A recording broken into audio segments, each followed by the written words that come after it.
Maybe you just needed somebody to motivate you, somebody to show you the way. Fitness guru Martin Gooden, a boot camp instructor, fitness coach, is with us. Be part of this, by the way, by texting 81333. Start your text with the word NOTS. Martin, people do fail. Actually, I don't like the word fail, because even if, all right, you don't go out running today, that's not fail, is it? Because you can get out running again tomorrow. That's right. It's not necessarily fail. It depends on the individual's perception of how fit they are. Okay, if you look at it that you failed, it may be that you've set an unrealistic goal. Right. Okay, by setting realistic targets and realistic goals, you might find that you will succeed. Okay, and that might be the chance that you might need to have a fitness professional to help you to set these realistic goals. Okay, you have to find out if you've got an injury. You have to find out what kind of condition you're in.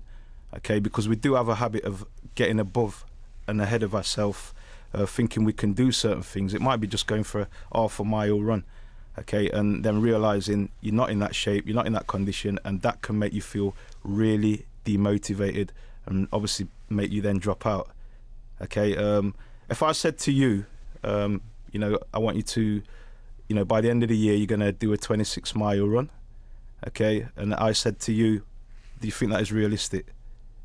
Do you think that's a realistic target, Gary? Well, sitting here, you'd go, well, no, I'm never going to be able to do that, wouldn't you? So I'm giving you 12 months to, work your way up to it, to train up to that.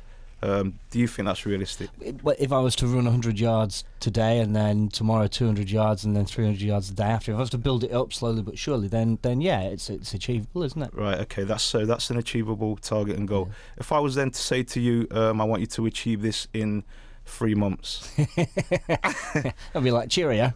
Yeah. So that's what I'm trying to say. Sometimes people set unrealistic targets, unrealistic goals.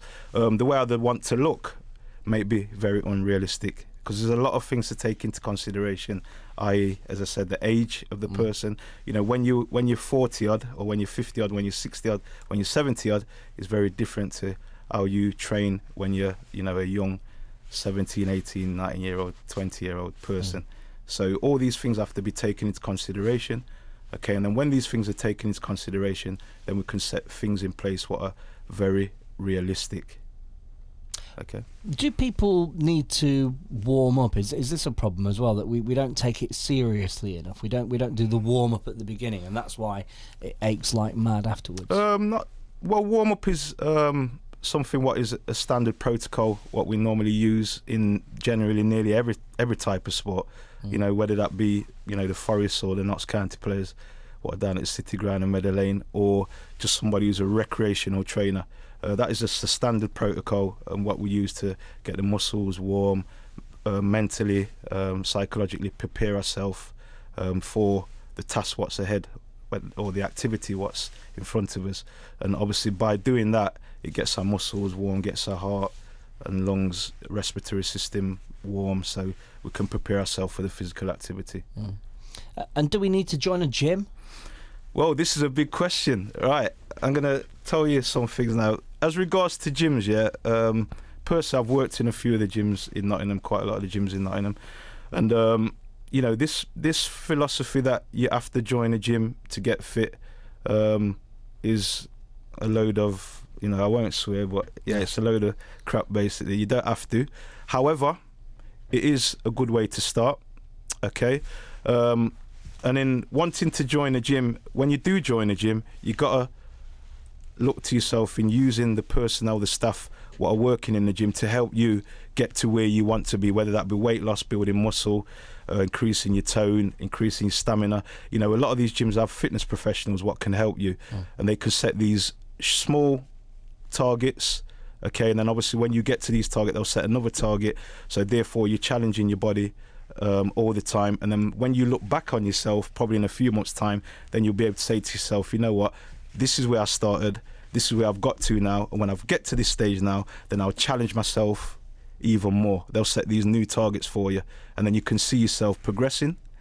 And then when you see yourself progressing, you normally get the byproducts of consistently training, which is normally the weight loss, the muscle building, the new slender, sexy figure, maybe the positive mindset what you get from it as well.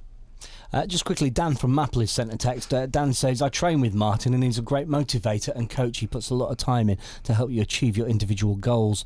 And if I can do it, anyone can, says Dan. Yeah, Dan has been a big inspiration. Dan has been on one of my 6-week boot camps at the moment. It's 2 weeks into it. He's been putting it off for a long time. Whatever that may be. I believe it was down to he wasn't sure, thought it would be too hard. But obviously we've worked with Dan on the boot camp, and Dan has been an inspiration. Has been able to do things what he thought he wasn't able to do. Okay, and getting back to the question what you asked me, do you have to join a gym? Okay, in Nottingham now you'll see that a lot of the parks in Nottingham, I've got these makeshift kind of gym set up, where you can do a few pull-ups, a few chest press, shoulder presses. Have they really? Whereabouts? I know there's one in Snenton, which is off Carlton Road. There's one in where the Goose Fair site is. The Forest Rec? Yeah, Forest Recreational Ground. And, the protocol is normally you have to exercise for 3 times a week, for 45 minutes to an hour. That is a normal government standard protocol, okay? I don't believe that is a thing what you have to do unless you're kind of a professional athlete, or your sport entitles you to train quite a lot. Okay, I'm dealing with your standard recreational trainer, Mr. Joe Bloggs, who goes to work or goes to college, or is at home on a day-to-day basis. You can get by on, and I've proved this, on 15 minutes a day of physical activity. Okay, and you can still get a result from that. Okay, and obviously they've proved as well that training for a long period of time is not the way to go forward. Okay, because of the chemical reactions, what can happen in your body. Right. There's a thing called cortisol what's released, what has a negative effect on the body. We've got to wrap it up, Martin, but basically then just very, very small changes like using the steps instead of the elevator, things like that. Yeah, so we're looking at basically lifestyle changes. That's lifestyle change to physical activity, lifestyle change to nutritional habits, how we eat, habits of how we sleep as well. We've got to make sure we get good sleep. We've got to try and walk more. We've got to try and probably cycle more. We've got to probably leave our car in certain places where we know we can walk to the place where we're going, and then obviously walk back into the car. So there's a lot of things what we can do to make small changes which will enable you to, make a change to your health, your fat levels on your body, make you move more freely and less pain, basically. Martin, good to talk with you. You come back again another day? I'll come back for you anytime, Gareth. No worries on that, mate. Martin Gooden on BBC Radio Nottingham. Go on.